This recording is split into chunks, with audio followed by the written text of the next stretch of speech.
Voici l'histoire de Demoiselle Méline, la princesse, racontée par le site mondedespetits.fr. Voici l'histoire de Demoiselle Méline, la princesse, racontée par le site mondedespetits.fr. Il était une fois un prince qui avait demandé la main de la fille d'un roi puissant. Elle s'appelait Méline et était admirablement belle. Mais son père avait refusé la demande du prince, car il avait décidé de donner la main de sa fille à un autre prince. Or, les deux jeunes gens s'aimaient d'un amour tendre. « Je ne veux que lui, » déclara Méline, « et je n'en épouserai aucun autre. » Le père se fâcha. Il fit construire une tour à l'intérieur de laquelle pas un seul rayon de soleil ni la lueur de la lune ne pouvait passer. Et il dit : « Tu seras enfermé dans cette tour.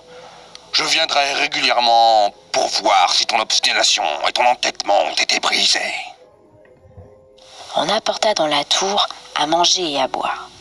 Méline et sa femme de chambre y furent emmenés et emmurés. Le prince venait souvent près de la tour et appelait Méline par son nom. Mais le mur épais ne laissait pas passer sa voix.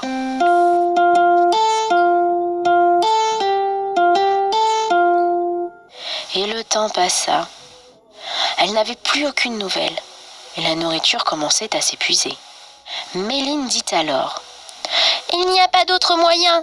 Nous devons tenter de percer le mur. » Elle prit le couteau à pain et commença à gratter et à fouiller le mortier pour essayer de dégager une pierre.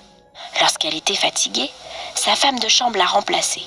Elles travaillèrent ainsi longtemps, jusqu'à ce qu'elles arrivassent à détacher une pierre. Puis une deuxième, puis une troisième. Et au bout de 3 jours, elles purent enfin voir le premier rayon de soleil. Finalement, la brèche fut suffisamment grande pour qu'elles puissent voir dehors. Le ciel était d'un bleu magnifique et une brise fraîche les salua. Mais quel spectacle s'ouvrait à leurs yeux! Du palais lui-même, il ne restait plus que des ruines. La ville et les villages autour étaient brûlés et les champs étaient en friche. On ne voyait pas âme qui vive.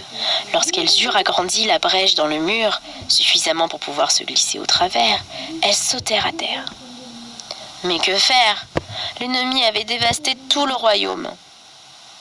Elles se mirent à marcher, au hasard, pour trouver un autre pays.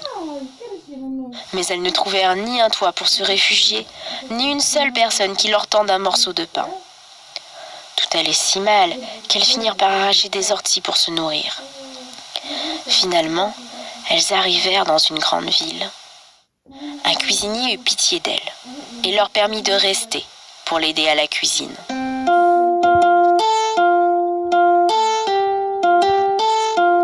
Le fils du roi de ce royaume était justement le prince qui autrefois avait demandé la main de Méline.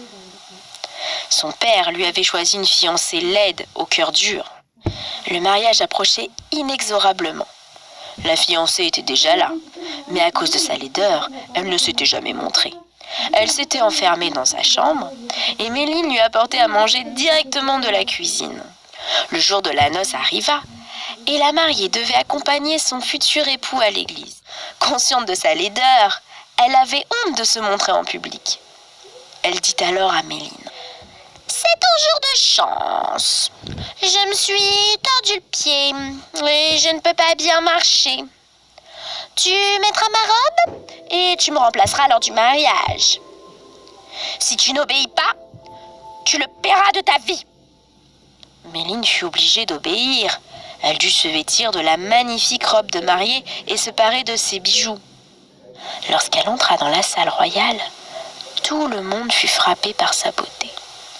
Le roi dit à son fils : « C'est la mariée que je t'ai choisie et que tu conduiras à l'autel. » « C'est le portrait même de Méline, » pensa-t-il. « Si je ne savais pas que ma bien-aimée est enfermée depuis des années dans sa tour, je croirais, ma foi, que je l'ai devant moi. » Il offrit son bras à la mariée et la conduisit à l'église.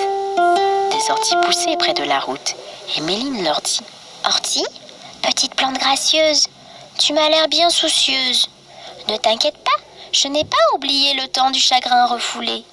Le temps où tu fus ma seule pitance, peu douce et crue, mais en abondance. Qu'est-ce que tu dis? Rien.